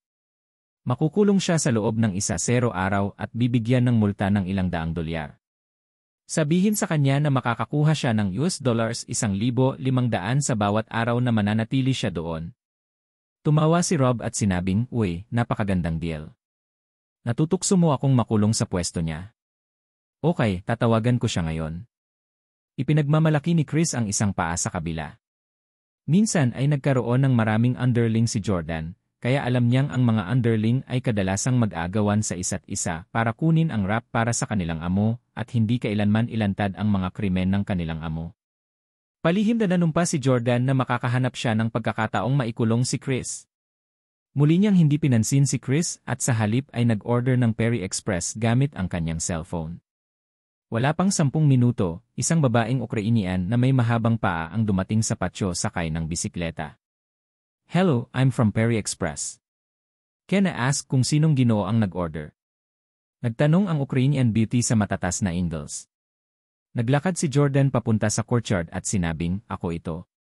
Paglabas na pagkalabas niya ay agad namang napatalon sa gulat ang Ukrainian beauty. O Diyos ko, ikaw pala, Supervisor Steele. Nakilala rin ni Jordan na ang Ukrainian beauty courier sa kanyang harapan ay kabilang sa batch na sinanay niya noong siya ang pinuno ng Departamento ng Pagsasanay sa New York City. Lisa ang pangalan mo, tama ba? Nakangiting tanong ni Jordan. CJ. Tuwang-tuwang niyakap ng Ukrainian beauty na si Lisa si Jordan, Supervisor Steele, hindi ko talaga akalain na makikilala kita sa is. Tinanong ni Jordan, paano ang punta dito? Tumango ang Ukrainian beauty at sinabing, ang ganda dito. Gusto ko talaga si Izzy at nagka-boyfriend pa ako dito. Gayunpaman, napakarami sa aking mga kaibigan na sumama sa akin ay handang tumalon sa Breezy Express. Oh! Bahagyang nagulat si Jordan sa narinig. Maaaring sinasamantala ng mga Huxley ang katotohanan na ang aking mga ari-arian ay nagyelo at ang kinaroroonan ni Victoria ay hindi alam upang makabalik at makabangon muli sa kapangyarihan. Noong nakaraan, ang Huxleys, Breezy Express ay pinigilan ng Jordan hanggang sa punto na sila ay lumipat mula sa nangungunang kumpanya ng courier sa bansa patungo sa isang pangalawang tier na pamilya na nabawasan ng kalahati ang kanilang mga ari-arian. Gayunpaman, ang industriya ng negosyo ay parang isang larangan ng digmaan. Hanggat nabubuhay pa ang isang negosyo, desperadong ipaglalaban nila ang pagkakataong makaganti. Si Jordan ay naging abala sa kanyang mga personal na bagay sa panahong ito at lubos na napabayaan ang mga gawain ng kumpanya. Naisip niya na ang Breezy Express ay malamang nagagawa ng hakbang ngayon. Napabuntong hininga si Jordan at naisip na marahil ay nakatadhana na ang mga Huxley na hindi pa mapahamak. Gayunpaman, natapos na ang alitan niya sa mga Huxley at wala na siyang pakialam sa mga kilos nila. Kinuha ni Jordan ang susi at sinabing, gusto kong ipadala ito sa opisina ng Perry Express sa New York City. Sumagot ang babaeng Ukrainian, okay, pakipakita sa akin ang address. Binuksan ni Jordan ang isang larawan at iniskan ito ng babaeng Ukrainian, pagkatapos ay otomatikong napunan ang address. Pagkatapos ay binalot niya ang susi. Sabi ni Jordan, ako. Gusto kong mag-opt para sa cash on delivery. Medyo nahiya si Jordan nang sabihin niya yon, pero hindi niya talaga kayang bayaran ang delivery fee ngayon. Si Chris, na nakatayo sa pintuan, ay matagal na ring naakit sa mahabang binti ng dilag na Ukrainian. Nang marinig niya ang kanyang mga sinabi, hindi niya napigilan ang pagtawa. Hahaha, nakakatuwa ito. Ang may-ari sa likod ng Perry Express ay kailangang pumili ng cash on delivery kapag ginagamit niya ang mga serbisyo ng kanyang kumpanya. Ito talaga ang pinakakatawa-tawang bagay na nakita ko sa buhay ko. Sa sandaling ito, sinabi ng kagandahang Ukrainian, Mr. Steele, ikaw ang pumili sa akin at nagdala sa akin dito. Kung wala ka, wala ako ngayon dito, at hindi ako makakatagpo ng isang lalaking mahal na mahal ako. Hayaan mo akong magbayad ng bayad sa paghahatid para sa'yo. Lisa Lee. Itinago ng Ukrainian beauty ang express parcel at saka sumakay sa kanyang bisikleta. Kinawayan niya si Jordan at sinabing, paalam, ang gwapo kong Mr. Steele. Pagkaalis ni Lisa, nagtanong muli si Chris ng walang pag-aalinlangan, Jordan, talagang handang magbayad ang babaeng ito para sa express service para sa'yo. Mukhang hindi ordinaryo ang relasyon mo sa kanya. Natulog ka ba sa kanya noong sinanay mo siya noon? Pagkatapos ng ilang beses na kutyain ni Chris, hindi na ito kinaya ni Jordan. Gusto mo bang malaman? Tanong ni Jordan. Tumango si Chris. Halika rito. Sumenya si Jordan kay Chris. Pagkasandal pa lang ni Chris, sinuntok siya ni Jordan. Paulit-ulit na sinubukan ni Chris ang pasensya ni Jordan, kaya matagal na siyang gustong bugbugin ni Jordan. Dati nang ininsulto ni Chris si Jordan at tinawag siyang mahirap, ngunit hindi makasagot si Jordan dahil talagang walang pera siya ngayon. Kung magpapa-physical man siya, parang pag-amin niya na siya ay isang incompetent loser at nagsiselos siya kay Chris na mayaman. Gayunpaman, isang issue sa personalidad para kay Chris ang insultuhin si Jordan sa pamamagitan ng pagbibintang sa kanya ng pagkakaroon ng relasyon kay Lisa. Gayunpaman, hindi dumapo ang suntok ni Jordan kay Chris. Si Chris ay walang alinlangan na isang martial arts practitioner. Nagmamadali niyang itinaas ang kanyang braso para lumaban at umatake sa posisyon. Sumigaw siya, gusto mo bang lumaban? Ituloy mo. Mula noong huling beses kitang inaway, gusto kitang awayin araw-araw. Si Chris ay natalo ni Jordan sa huling pagkakataon, at pagkatapos noon, araw-araw siyang nagsasanay ng husto sa hangaring maibalik ang kanyang pagmamataas. Gayunpaman, paano mapapanood ni Loren ang laban nina Chris at Jordan? Sumingit si Loren, pwede bang huwag kayong mag-away sa harap ni Chloe? Gusto man talaga ni Jordan na turuan ng leksyon si Chris, na pagpasyahan niyang tiisin ito alang-alang kay Chloe dahil ayaw niyang isipin ni Chloe na bayolenteng lalaki ang kanyang ama. Lumapit si Chloe at tinanong si Jordan, Tay, wala ka na bang matitirhan dahil ibinigay mo na ang susi ng bahay mo sa babaeng iyon? Ang mga bata ay wala pa sa gulang at malamang nasabihin ang anumang naiisip, kaya ang kanyang mga salita ay nagpatawa ng malakas kay Chris. Hahaha, Chloe, tama ka. Si Jordan Steele ay walang matitirhan ngayon, hahaha. Walang pera ngayon si Jordan at ibinalik na niya ang susi ng bahay na tinutuluyan niya, kaya malamang sa kalye siya matulog mayong gabi. Patuloy na iniangat ni Chloe ang kanyang ulo at napabulalas, galing. Kung ganoon, Daddy, matulog ka na sa amin ni Mommy. Magkasama tayong tatlo. Si Chris na tumatawa at nakangiti ay agad na namutla at hindi na naramdaman na ang mga salita ni Chloe ay nakalulugod sa kanyang pandinig. Sa matinding pagnanais na magalit kay Chris, hinaplos ni Jordan ang ulo ni Chloe at sinabing, Okay, baby, sa tabi mo ako matutulog ni Mommy. Papipilayan kita kung maglakas loob kang matulog sa tabi ni Loren. Agad na nagalit si Chris. Walang ano-anong sagot ni Jordan, matutulog ako sa tabi ng aking anak. Wala itong kinalaman sa iyo. With an awkward expression, Loren looked at Jordan and said, Huwag mong sabihin yan. Baka madali kang magdulot ng hindi pagkakaunawaan.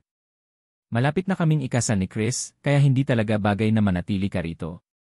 Kung wala kang matutuluyan, maaari akong mag-ayos ng lugar para sa iyo, o mag-book ng isang silid sa hotel para sa iyo. Kagabi, sinabi ni Jordan na gumamit si Loren ng mga walang prinsipyong paraan para pakasalan siya, na naiwan kay Loren na walang pagpipilian kundi maging isang maliit na walang puso sa kanya ngayon. Ayaw niyang patuluyin muli si Jordan sa kanyang bahay, baka magkamali itong isipin na gugustuhin nitong samantalahin ang pagkakataong makalapit sa kanya o kung anuman. Isa pa, alam ni Loren na dahil sa ugali at ugali ni Chris, hinding-hindi siya papayag na tumira ang isang estranghero sa bahay ng kanyang kasintahan dahil sa pagiging pride niya. Nang makitang hindi rin pumayag si Loren na patuluyin si Jordan dito, napangiti si Chris at sumigaw, "Pakinggan mo yan, dukha. Kung wala kang sapat na pera para manatili sa isang hotel, maaari akong magbigay sa iyo. Kalimutan ang tungkol sa pananatili sa bahay ng aking kasintahan." Ayaw makipagtalo ni Jordan kay Chris sa harapan ni Chloe, kaya hinawakan ni Jordan ang kamay ni Loren at sinabing, "May sasabihin ako sa iyo." Nang makitang hinihila ni Jordan ang kamay ni Loren, agad na sumimangot si Chris, "Hoy, anong ginagawa mo? Bitawan mo ang babae ko." Sa paghawak ni Jordan sa kanyang kamay, bumilis ang tibok ng puso ni Loren at tumibok ng mabilis. Nilingon niya si Chris at ipinaliwanag, "Pumunta ka sa labas at hintayin mo ako. Kailangan nating pag-usapan ang tungkol kay Chloe." Pero alam ni Chris na, bilang ama ni Chloe, si Jordan ay kwalipikadong makipag-usap kay Loren tungkol sa ilang bagay. Sa bagay, sinasama naman ni Loren si Chloe kahit ikakasal na siya. Kaya naman may kinalaman ito kay Jordan. Gayunpaman, nag-aalala si Chris na masisira ni Jordan ang kanyang kasal. Talagang sinadya ni Jordan na gawin ito. Pagdating niya sa kwarto ni Loren, agad na napuno ng sariwang halimuyak ang silid. Salamat sa kanyang katulong, ang mga silid ay lahat ng spick at span, na ang bawat solong bahagi ng bahay ay walang batik. Bagaman si Loren ay isang ina ng isa, ang palamuti ng kanyang silid ay bata pa, masigla at masigla. "Loren." Tumingin si Jordan kay Loren at dahan-dahang nagsimulang magsalita. Sa kabilang banda, napayuko si Loren at nagkusa na bitawan ang kamay ni Jordan. Pagkatapos ay sadyang malamig niyang sinabi, "Huwag mo akong tawagan ng ganyan. Tawagan mo na lang si Miss Howard tulad ng dati mo, o tawagin mo ako sa buong pangalan ko." "Loren." Pinilit ni Jordan na tawagin siya sa pangalan niya. "Dati, sinadya kong lumayo sa'yo dahil napakaganda mo at medyo espesyal ang relasyon natin. Pero napag-isip-isip ko ngayon na hindi na natin kailangang kumilos ng ganito dahil ako ang ama ni Chloe at ikaw ang nanay ni Chloe. We are destined to be in close relations, kaya wala nang pakialam kung ito ay masyadong malabo o hindi." Naintindihan naman ni Loren ang ibig sabihin ni Jordan. Dahil silang dalawa ay nagbahagi ng isang bata, tila napakatanga kung pag-isipan ang matalik na paraan ng kanilang pakikipag-usap sa isa't isa. Tumango si Loren, nagbigay ng silent consent kay Jordan na tawagin siya sa pangalan niya. Sinabi ni Jordan, "Loren, gusto kong taimtim na humingi ng tawad sa'yo. Hindi ko dapat sinabi sa'yo yon kagabi at hindi ako nagdududa sa'yo. Mapapatawad mo ba ako?" Nadama pa rin ngayon ni Jordan na ang mga Howard ang kumuha kay Victoria, ngunit sigurado siya na tiyak na hindi alam ni Loren ang tungkol dito. Sabi ni Loren, "Walang dapat patawarin ka. Dahil nawawala ang girlfriend mo, normal lang na maging emosyonal ka." Sabi ni Jordan, "Alam kong pumayag kang pakasalan si Chris dahil sa akin. Alam ko rin na hindi mo siya gusto at sana makancel mo ang kasal mo sa kanya. Ayokong ikasal ka sa taong hindi mo mahal." Umiling si Loren at sinabing, "Ang bagay na ito hinding-hindi na mababago. Hindi ako kumikilos ng padalos-dalos, bagkus, nagpasya talaga akong pakasalan siya. Ang aking pamilya ay nag-ayos sa akin at naglaan para sa akin sa loob ng maraming taon. Panahon na para gumawa ako ng isang bagay para sa kanila." Pero hindi makayanan ni Jordan na hayaan siyang dumaan doon. Mariing sinabi ni Loren, "Huwag mo nang ungkatin ang bagay na ito. Masaya man ako o hindi, walang kinalaman sa'yo." Napabuntong hininga si Jordan at sinabi, "Alam kong wala akong lugar para kontrolin ka, ngunit mayroon kaming isang anak na babae. Kapag nagpakasal ka, paano ang aming anak na babae?" Sabi ni Loren, "Kailangan akong sundan ni Chloe. Jordan, wala ka sa tabi ni Chloe nitong mga nakaraang taon at pinalaki ko siya ng mag-isa. She means the world to me. You can't be that cruel and take her away from me." Nabalisa si Loren at alam ni Jordan na yon ay dahil napakahalaga ni Chloe sa kanya. Sabi ni Jordan, "Hindi ko sinasadyang agawin si Chloe sa'yo. Nag-aalala lang ako na baka mamaltrato siya ni Chris Hank pagkatapos niyang maging stepfather niya.